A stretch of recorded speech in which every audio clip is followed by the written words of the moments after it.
Destin inattendu. Des personnes ordinaires au destin extraordinaire.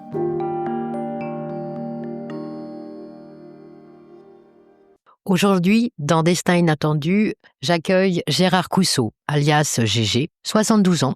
C'est un artiste dessinateur de BD, de scénarios, de livres, d'expositions et beaucoup de choses encore. Après des études d'ingénieur à l'INSA, Gégé décide de vivre de sa passion, de ses passions, car elles sont nombreuses. L'image, le dessin, la BD, le cinéma, les expositions, l'écriture. Éternel enfant, à 72 ans encore, Gégé sait à merveille utiliser ses dons créatifs pour donner à rire, certes, mais aussi à réfléchir sur un autre monde. Plus qu'un artiste dessinateur, Gégé est un humaniste qui met son talent au service d'actions sociétales et toujours beaucoup de simplicité et d'humour. L'ADN de Gérard Cousseau, c'est l'homme, le partage, l'humour, l'amour. Bonjour. Tout ça, c'est plein de flatteries, mais je crois qu'on peut les réunir en une seule. Le fait de faire de la BD, des scénarios, du cinéma, des choses comme ça, c'est raconter des histoires. C'est tout. Alors justement, tu racontes des histoires. Est-ce que tu peux nous raconter tes premières histoires? Où tu es né? Qu'est-ce qui s'est passé petit pour que tu arrives à faire autant de bêtises à grand? Si je le savais, ce serait formidable. Mais en fait, je crois que j'ai été dans ma naissance un petit peu autiste, comme ça. Pour des raisons que je connais pas vraiment, sauf peut-être des raisons familiales. Je me retrouvais à vivre avec 2 femmes, ma sœur et ma mère. Mon père étant décédé à 27 ans, à l'âge de 27 ans, en Algérie, je le connaissais pas, donc j'avais pour mission un petit peu d'être l'homme de la maison. Ce qui est ridicule avec l'âge que j'avais à l'époque, c'était impossible. Mais la charge était lourde, trop lourde pour moi. Donc je l'évacuais par le dessin au départ, parce que je pouvais pas l'évacuer par d'autres disciplines. À l'époque, t'es trop petit. Mais tu avais quel âge à ce moment-là? Oh là, j'avais 4-5 ans, je commençais déjà à gribouiller des trucs. Arrivé à la dizaine d'années en dessous, 8 ans, j'ai toujours des dessins avec plein de personnages. J'ai des foultitudes de personnages. Et ce qui est un peu dingue, montrait que j'étais quand même pas très sain d'esprit au départ. c'est le fait que je dessinais tous les pieds, d'abord. tous les pieds, mais c'est de la folie, ça. Avec les chaussures ou sans les chaussures? Certains avec chaussures, d'autres sans chaussures, évidemment. Et après, je montais, je faisais les mollets, tous les genoux, j'arrivais à la tête enfin. Et finalement, la tête pensante, je la mettais en dernier plan. Peut-être parce que les têtes pensantes, je vais y arriver. Peut-être parce que c'est là que se trouve le cerveau, quoi. Même si on trouve que les intestins sont pour le cerveau, il n'empêche que le vrai cerveau, je pense, est là-haut, là. Et je savais pas quoi en faire, en fait. Je savais pas comment me positionner. Ça, je me souviens bien de ça, étant tout petit, d'avoir réalisé que j'étais différent. Et comment tu voyais les adultes, alors?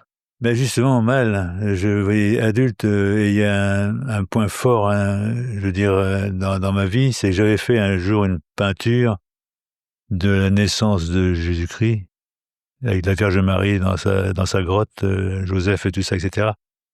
Un grand dessin, une grande toile à la gouache. Ma mère était très fière, momentanément, quoi, parce que elle était très fière et elle l'avait emmené à un repas de famille. Et dans ma famille, les uns étaient des protestants, les autres étaient catholiques. Et la discussion, évidemment, est arrivée sur la virginité ou non de Marie. Mmh. Donc il y avait ceux qui disaient, oui, il y a Gabriel qui est descendu, voilà, il n'était pas descendu que comme ça, c'était pensé. Et puis d'autres qui disaient, mais non, arrête tes conneries, la Vierge Marie était à mon œil, quoi. Bon. Donc il y avait cette espèce de petite guerre, c'était tendu, je me souviens que c'était très tendu.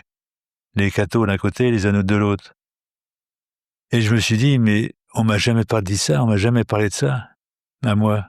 On m'a jamais mis sur ce terrain-là, je savais pas ce qui était... Je connaissais la Vierge Marie, mais je connaissais les oncles qui étaient protestants aussi. Et j'avais autant envie d'être aimé des uns que des autres. Et je leur en voulais beaucoup de m'avoir menti, en quelque sorte, par omission.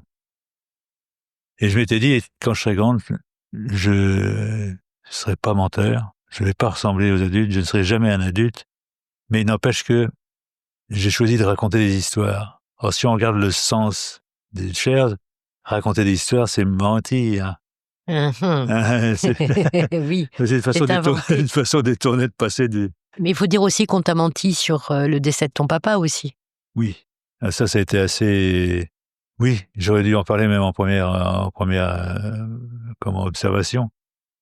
Mon père était en Algérie, donc la guerre d'Algérie, il s'est fait descendre le jour où il rentrait. Il a pris une balle en plein cœur. Il avait 27 ans, moi j'avais 2 ans. Donc j'ai jamais connu mon père. Et quand il est mort, je me souviens bien qu'on me parlait d'un grand voyage, qu'il allait revenir. Mais on me protégeait.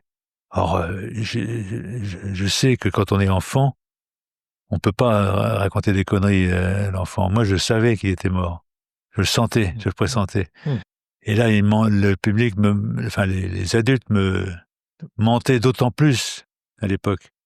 Certainement le plus grand mensonge de ton enfance. Exactement. Et c'est comme ça que j'ai d'abord pris du recul. Je savais plus trop où me situer.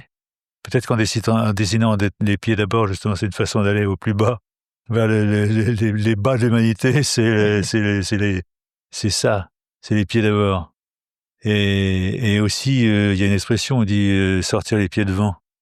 Les pieds devant, t'es pas en grande forme quand on fait les pieds devant. Voilà. C'est clair. Donc je me démerdais un peu comme je pouvais avec ça. Oui. Et sachant qu'il allait falloir que je trouve une solution pour sortir de ça. Oui, donc tu vivais avec 2 femmes, Voilà. et tu as grandi en dessinant des pieds, appui des mains, t'es monté un petit peu dans le corps. Et après, qu'est-ce qui s'est passé? Est-ce que j'ai vécu avec 2 femmes en réalité tout d'un coup? Hein? C'est-à-dire?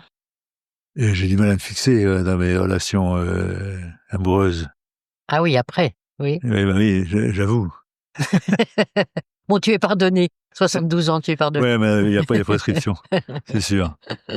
Donc, en grandissant, tu as eu des envies, l'envie de peindre, envie de faire du dessin, Ouais. Oui. et surtout de rester enfant. Alors voilà, je ne serai jamais un adulte. C'était mon idée première. Alors, j'ai commencé par le dessin, pourquoi, j'en sais rien, ça aurait pu être la musique ou quoi que ce soit. Quand on dit c'était inné chez lui, non, je crois pas à ça. Je crois que on pioche quelque chose qui nous semble nous plaire et on le travaille. On le travaille, on arrive à quelque chose. Je me rappelle toujours de ce que disait Moebius, dessinateur ultra machin, génie du siècle probablement dans le genre. Il disait qu'il est dommage que les gens ne voient pas ce qu'on a imaginé dans nos dessins, parce qu'il est toujours n'est jamais à leur hauteur. Et ça, c'est vrai. Oui. Et donc, cette recherche-là, c'était une recherche d'aller chercher le bien, mais réaliser que pour trouver le bien, on est obligé de chercher le mal en même temps. Le mal et le bien se côtoient. Le yin, le yang. Absolument, voilà. absolument. La bande de Möbius, c'est peut-être pour ça qu'il avait choisi cette signature-là. Donc, Gégé, Dr Jekyll et Mr Hyde, oui. Artiste à la fois menteur et pas menteur, raconteur de l'histoire. Et qui a envie, en tout cas, de raconter des histoires et de ne pas rester en frilosité dans cette petite ville de Tours. C'est ça, exactement. Très bien. Eh bien, écoute, la semaine prochaine, nous allons voir comment tu as réussi, où tu es venu et comment tu as réussi tout ce parcours d'artiste remarquable. À la semaine prochaine. À la semaine prochaine.